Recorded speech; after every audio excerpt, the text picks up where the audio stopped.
જય શ્રી કૃષ્ણ, જય માતાજી, હર હર મહાદેવ। વદ સાતમ આજનો પાઠ। બોલો પુરુષોત્તમ ભગવાન કી જય। જય પુરુષોત્તમ ભગવાન। અધ્યાય 22મો। એના નામ છે વ્રત અને નિયમો। અને અધ્યાય 22માં વાર્તા આવે છે અણમાનીતી રાણીની કથા વાર્તા। બોલો પુરુષોત્તમ ભગવાન કી જય। સૂત પુરાણી બોલ્યા, હે મુનિ શ્રેષ્ઠો, વાલ્મીકી ઋષિએ દઢધનવાને પુરુષોત્તમ માસ અંગેના જે વ્રત નિયમો કહેલ તે હવે તમારી સમક્ષ વિસ્તારથી જણાવું છું, તે તમે બધા સાંભળો। બોલો પુરુષોત્તમ ભગવાન કી જય।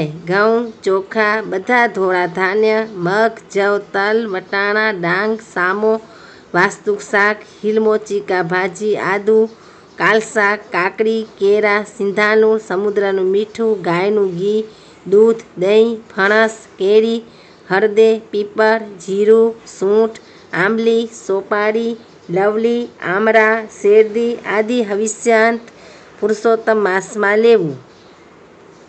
સર્વ જાતના અભક્ષ્ય માંસ, મધ, ભાતનો સામાન, ચોખા, અડદ, રાઈ, માદક પદાર્થ, બે દાળ થાય તેવું ધાન્ય, તલનું તેલ, ઝેર, કાકરાથી દૂષિત થયેલ, વાણીથી દૂષિત થયેલ તેમજ પારકુંવર ન લેવું, પસ્તીનું સેવન ન કરવું, તીર્થ સિવાય બીજી યાત્રા ન કરવી, દેવોની, વેદની, બ્રાહ્મણોની, ગુરુની, ગાયોની, સાધુ સંન્યાસીઓની, સ્ત્રીઓની, રાજાઓની તથા મોટા માણસોની નિંદા ન કરવી, બ્રહ્મચર્ય પાળવું, જમીન પર સૂવું, પતરાળીમાં જમવું, સાંજે ભોજન લેવું, રજસ્વલાથી દૂર રહેવું, મલેચ્છો, ચાંડાલો, વટલી ગયેલા, ધર્મભ્રષ્ટો, સંસ્કારહીન, શૂદ્રો આદિ સાથે બોલવું કે વ્યવહાર ન રાખવો, કાગરાવે એઠું કરેલ અન્ન કે જળ, સૂતકી અનાજ, બે વાર રાંધેલું, દાજી ગયેલું, બળી ગયેલું અન્ન ન ખાવું, વળી ડુંગળી, લસણ, બિલાડીની છત્રી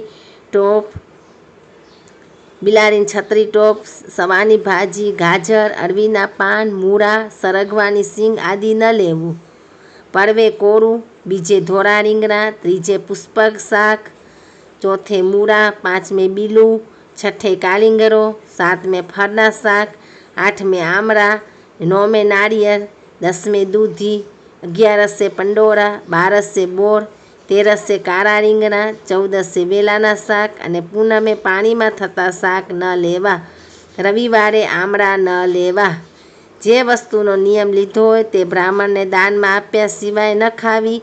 આ પ્રમાણે વ્રત કરનારને ઉત્તમ ફળ મળે છે। બની શકે તો આખા માસ દરમિયાન ઉપવાસ કરવો, તેમ ન બની શકે તો માંગ્યા વિનાના દૂધ કે ફરાળ પર રહેવું। વ્રતના પ્રારંભ થયાના દિવસે સવારમાં વહેલા ઉઠીને સ્નાનાદિથી પરવારી શ્રીકૃષ્ણનું સ્મરણ કરવું અને નિયમ પાળવાનો સંકલ્પ કરવો, નિયમપૂર્વક આમ આખો માસ વર્તવું। આ માસમાં શ્રીમદ ભાગવત સાંભળવું, 1,00,000 તુલસી દળથી શાલિગ્રામની પૂજા કરવી। આ માસમાં વ્રત કરનારને 100 યજ્ઞનું ફળ મળે છે। એમના દૂતો તેનાથી ડરે છે। વ્રત કરનારને કોઈ આદિ વ્યાધિ ઉપાધિ નડતી નથી, દરિદ્રતા દૂર થાય છે, સુખ સંપત્તિ સંતાન કીર્તિ આદિ મળે છે, ભૂત પિશાચ તેને પીડતા નથી, અંતે તે અનેક સુખ સાહેબી ભોગવી વૈકુંઠ ધામનો અધિકારી બને છે।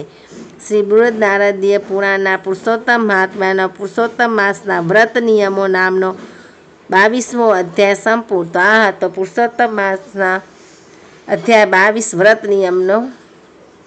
બોલો પુરુષોત્તમ ભગવાન કી જય। હવે આપણે અધ્યાય 22 પછી વાંચશું અણમાનીતી રાણીની કથા। તો કથા કીર્તન કરશું। બોલો પુરુષોત્તમ ભગવાન કી જય। ચંદનપુરમાં કેશવસેન રાજા રાજ્ય કરે। તેમને ધનબા નામે રાણી હતી। લગ્ન કર્યા અને ઘણા વર્ષો વીતવા છતાં રાણીનો ખોળો ભરાતો ન હતો, તેથી રાજાએ માનકુંવરબા સાથે બીજા લગ્ન કર્યા।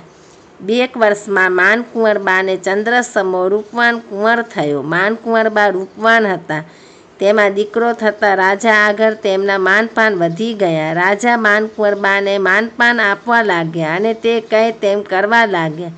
બીજી બાજુ ધનબા વાને સાધારણ હતી, તેને હજુ સુધી સંતાન થયેલ નહીં, તેથી રાજા તેની સામે નજર પણ નાખતા નહીં।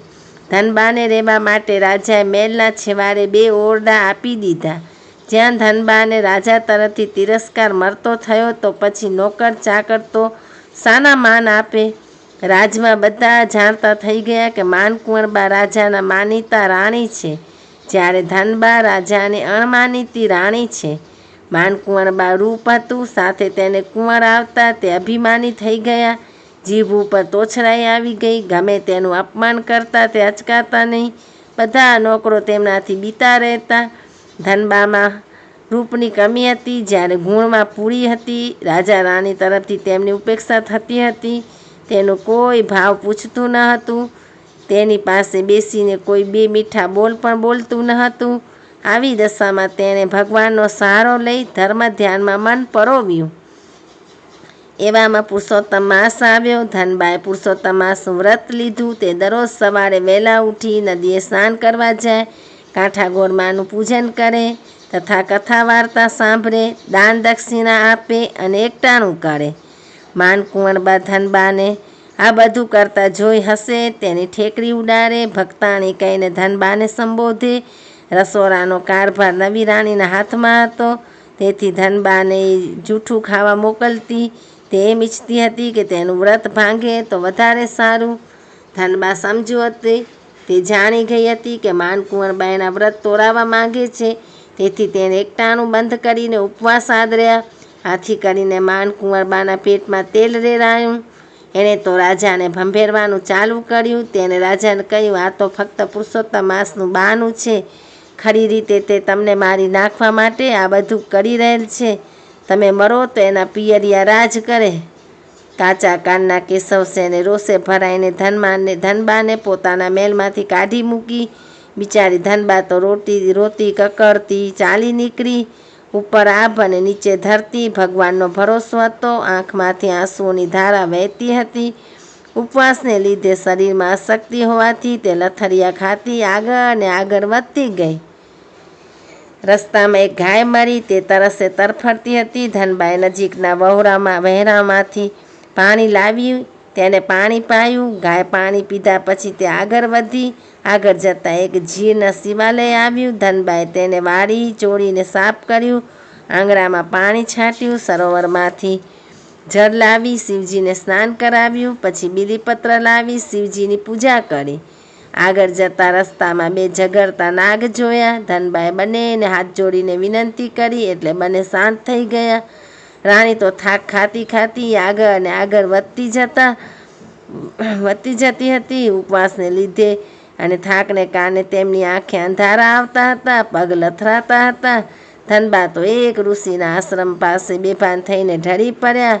ઋષિમાં જ્ઞાની હતા. તેઓ રસ્તા ઉપર પડેલ બાઈની પાસે જઈ તેના મોં ઉપર પાણી છાંટી ભાનમાં આણી. ઋષિએ ધનબાને બધી વિગત પૂછી. તેમણે પોતાની બધી કથની ઋષિને કહી સંભળાવી. આથી ઋષિને દયા આવી. તે કહેવા લાગ્યા, બેન, તે પુરુષોત્તમ માસમાં ભગવાન પુરુષોત્તમનું વ્રત કર્યું છે, આથી તારો જન્મ સાર્થક થયો છે. તે વ્રત દરમિયાન સ્નાન, દાન, કથા વાર્તા સાંભળી પૂર્ણ શ્રદ્ધા ભાવે પુરુષોત્તમ ભગવાનને સેવ્યા છે, તેથી તારી ભક્તિથી તે સંતુષ્ટ થયા છે. હવેથી તારા સમસ્ત દુઃખનો અંત આવે છે. તું મહેલે પાછી જા. વ્રતના પ્રભાવ કરીને તારી કાયા કંચનવર્ણી થઈ જશે. તારી કુખે દેવ જેવો પુત્ર જન્મશે. રાજા કેશવસેન અને માનકુંવર તને પ્રેમથી આવકારશે.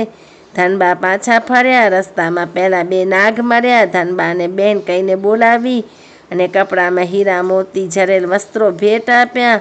આગળ જતાં શિવાલય આવ્યું. શિવજીએ પ્રસાદ આપ્યો. પ્રસાદ લેતા ધનબાની કાયા કંચનવર્ણી થઈ ગઈ, જાણે રૂપનો અંબાર. આગળ જતાં ગાય મરી. ગાયે દૂધનો અક્ષય કળશ આપતા કહ્યું, રાણી, તે મારી તરસ છીપાવી છે. હું તને આ કળશ આપું છું. આમાંથી મોં માંગ્યા મિષ્ટાન મળશે.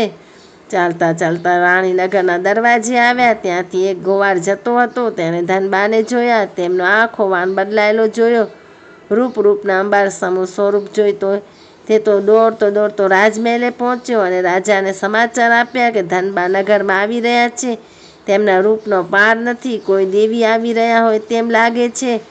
ગોપાળના મુખે ધનબાના આવ્યાના સમાચાર જાણી રાજા અને રાણી માનકુંવરબા ના પશ્ચાતાપનો કોઈ પાર નથી. પુરુષોત્તમ ભગવાનની કૃપાથી કેશવસેન અને માનકુંવરના હૃદય પલટાયા હતા.